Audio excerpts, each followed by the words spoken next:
단 하루였습니다. 그런데 이 하루 동안 전 세계 금융시장을 뒤흔든 4개의 엄청난 힘이 꽝 하고 부딪혔습니다. 일본, 미국, 중국, 그리고 전 세계에서 말이죠. 동시다발적으로 터진 이 사건들이 서로 어떻게 얽혀서 돈의 흐름을 완전히 바꿔놨는지 오늘 제가 한번 제대로 파헤쳐 보겠습니다. 자, 그럼 오늘의 핵심 질문, 바로 이거부터 시작해 볼게요. 일본이 금리를 올렸습니다.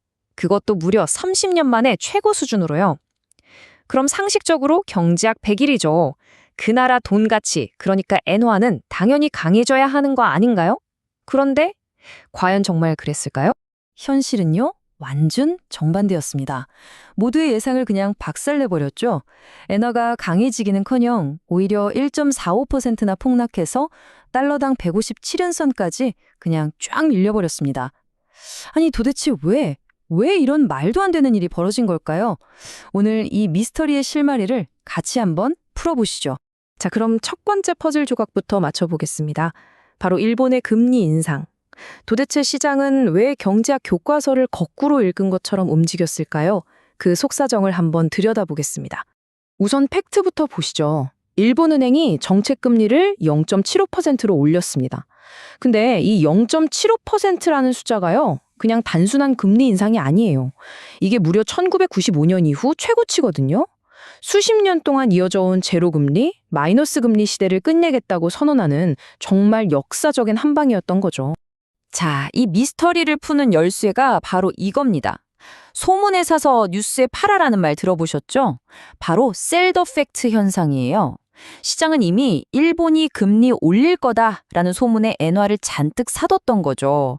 그러다 막상 땅땅땅 금리 인상합니다 발표가 나니까 이제 재료 소멸이네 하면서 이익 실현하려고 너도 나도 엔화를 던져버린 겁니다. 게다가 일본은행 태도가 좀 미지근했거든요. 이게 엔캐리 트레이드 계속해도 되겠네 하는 신호로 읽히면서 엔화 매도세에 기름을 부은 거죠. 바로 이 발언, 이게 결정적이었습니다. 투자자들이 왜 그렇게 엔화를 팔아치웠는지에 대한 힌트가 바로 여기 있어요. 우에다 총재가 앞으로는 데이터를 좀 보고 결정할게요. 신중하게 가겠습니다. 이렇게 말했거든요. 이게 시장에서는 생각보다 안 세네? 이렇게 받아들여진 거예요. 앞으로 금리 팍팍 올릴 생각은 없구나. 그럼 엔화가 더 강해질 거란 기대감이 확 꺾여버리는 거죠. 근데요, 재밌는 건 모든 시장이 엔화처럼 삐딱하게 움직인 건 아니라는 점이에요. 보세요. 일본 10년 만기 국채 금리는 2.02%까지 치솟았어요. 이건 26년 만에 최고치입니다. 그러니까 채권 시장은 금리 인상, 오케이, 금리 상승 이렇게 교과서대로 아주 정직하게 반응한 거죠. 통화 시장이랑 채권 시장의 반응이 이렇게나 달랐다는 거 정말 흥미로운 포인트입니다. 자, 이제 일본에서 눈을 돌려서 두 번째 거대한 힘으로 넘어가 보겠습니다. 바로 글로벌 AI 칩 랠리입니다. 단 하나의 회사가 어떻게 전 세계 시장을 들었다 놨다 했는지 한번 보실까요?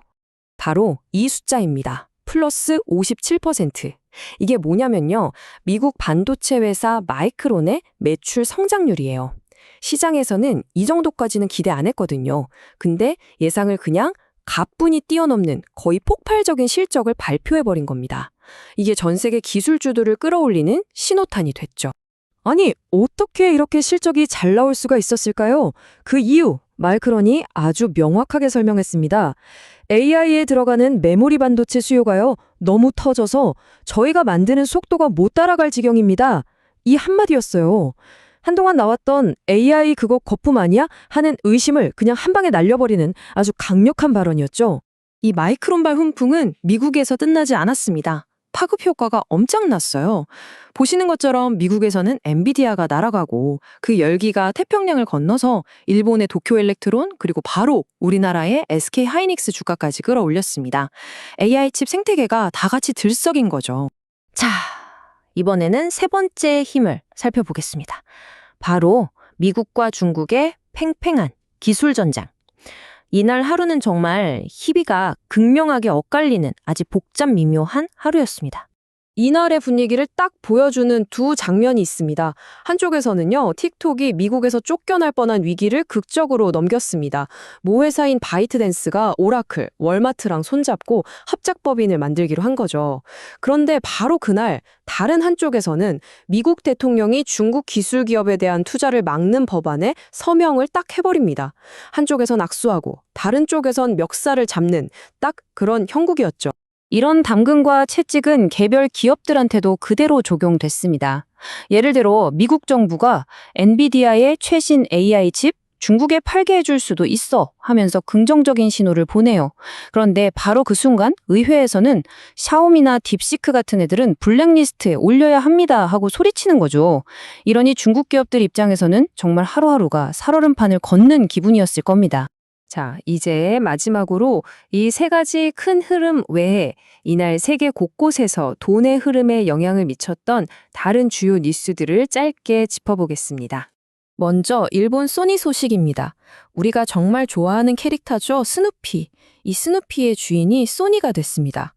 지적재산권을 가진 회사를 4억 6천만 달러, 우리 돈으로 한 6,400억 원 정도에 사들이면서 글로벌 엔터테인먼트 시장에서 몸집을 키웠습니다. 우리나라 시장은 어땠을까요?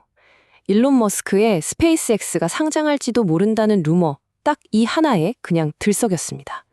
스페이스X의 부품을 납품한다는 소문이 돌았던 나로스페이스나 LK삼양 같은 회사들 주가가 그야말로 수직 상승했죠. 아직 상장도 안 한 회사에 대한 기대감 하나가 다른 나라 주식시장을 이렇게 들었다 놨다 할 수 있다는 걸 보여준 재미있는 사례였어요.